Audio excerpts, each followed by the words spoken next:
It's a really quick video. I was just creating new Flutter project and I started working on that, and I just encountered the error and it just took me a while to solve that.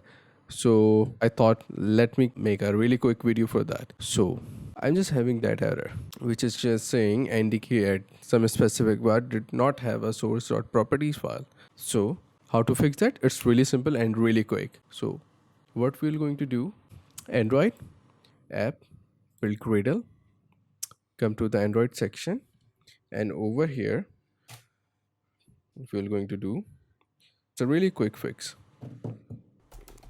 NDK version 2.13.6528147.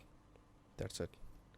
And now if we're going to clear it up, and when we hit run, here our application up and running on the emulator. So it's a really quick fix. I thought I have to make the video for you guys. So it's a really quick fix and I thought to share it with you guys. And yeah, that's it.